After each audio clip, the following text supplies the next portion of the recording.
All right.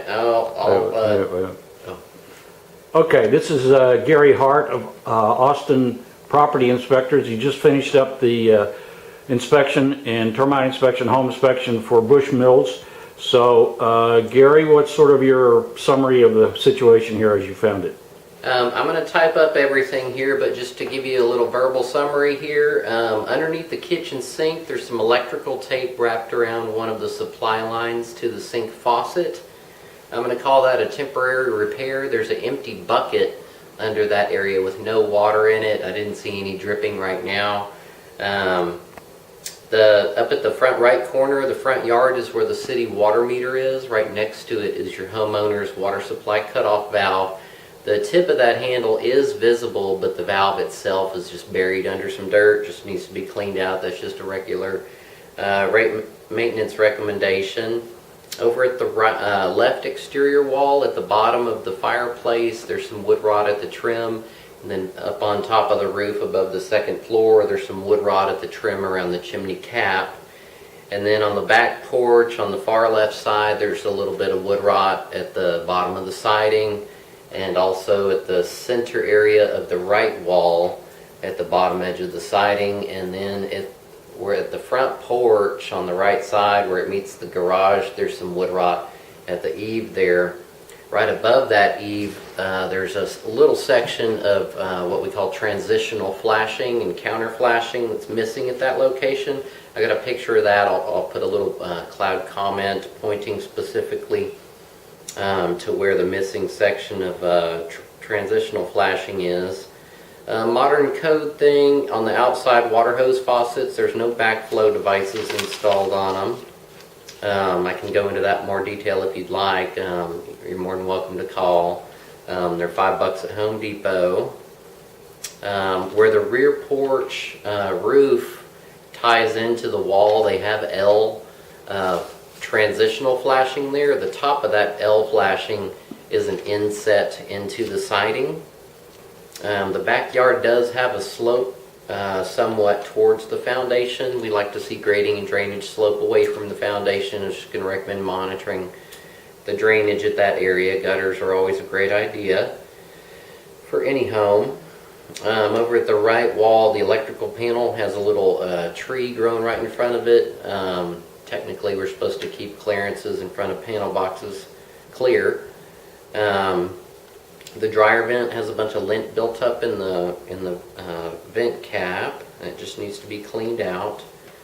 At the front wall above the garage door, there's an attic wall vent, a louvered vent. Behind the louvers, there's some what we call exclusionary screening. And that screening has holes in it. That's just a place for birds and squirrels to potentially get into the attic. I didn't see any evidence of that at this point.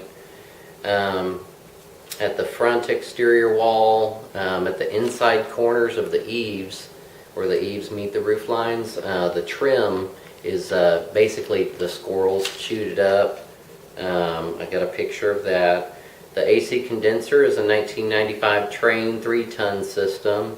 Everything's operating as intended there. Train's the best air conditioner out there. They still manufacture their equipment to last 25 or 30 years.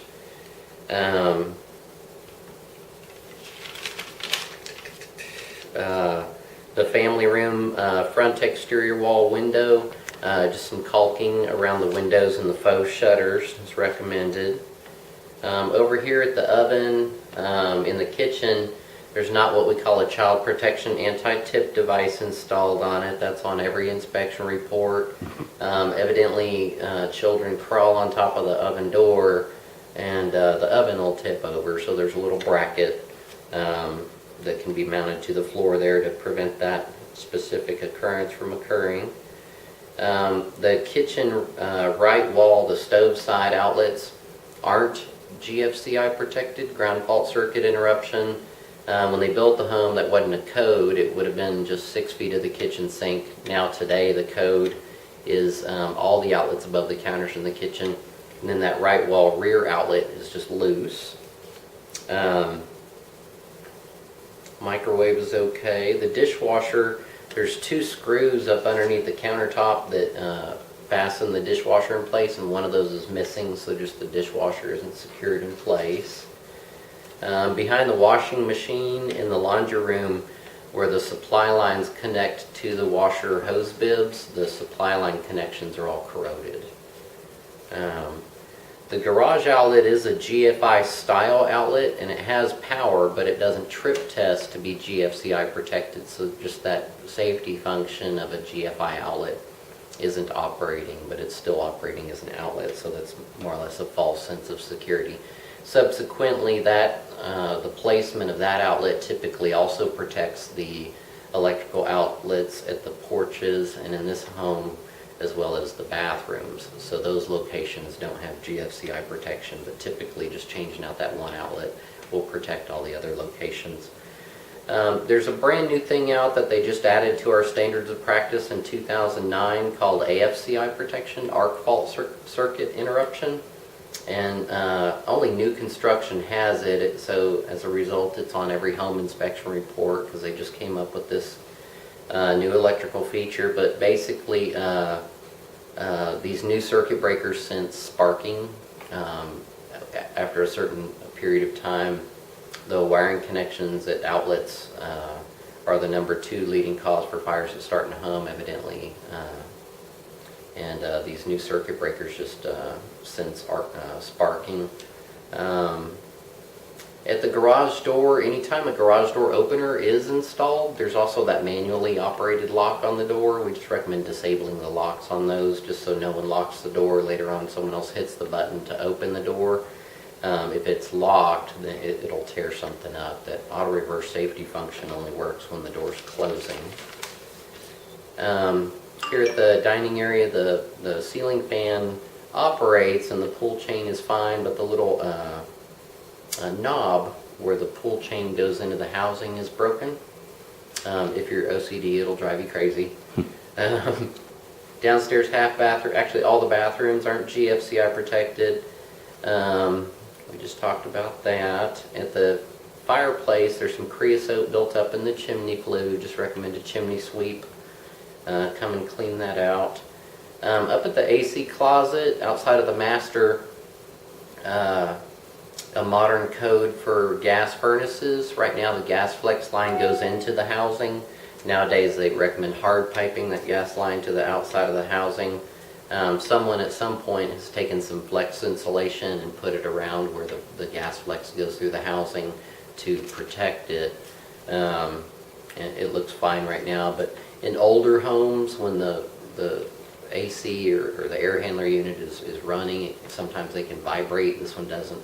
And that can knock a hole in the gas flex. That's the concern. Master bedroom, there's some evidence of previous water damage at the windowsills. That's more or less a result of sweating when it's cold inside and hot outside, which is typically 11 and a half months of the year here. Haha. Upstairs hall bathroom, the sink drain, the kids drain is just slow. It is draining, but it probably just needs to be cleaned out. Code for smoke alarms, when they built the home, was one at each level in each hallway, which you've got. And now today the code for smoke alarms is one at each level, each hallway, and each bedroom. So just the bedroom smoke alarms are missing. In the garage at the attic pull-down stairs, one of the tension springs for the stairs isn't installed. Nothing appears to be damaged there. It's just come undone. Up in the attic above the second floor, this is just information. There's about 10 to 12 inches of insulation, which is consistent with modern construction. The termite report was clean, no active infestation. There was a previous infestation and a previous professional treatment, so professional treatment is not recommended at this time. There are some conducive conditions. On the footprint map you'll get in the report, letter G stands for wood to ground contact, and that's just the 4 rear porch posts are built into the ground. Idealistically, we'd like to see them on concrete blocks. The wood rot at the bottom of the chimney siding, there's some trees that are rubbing the wall along the left side of the home. and then a little bit of wood rot at the right siding. And that's it. Okay, John, thanks so much. Gary, John will be here tomorrow. When can he expect to have a written report then? Try and get it done tonight or in the That'd be morning. great. If he could have it when he comes through the house tomorrow afternoon, that'd be great. Yeah. Good. Cool. Thanks so much. You bet. All right. Thanks.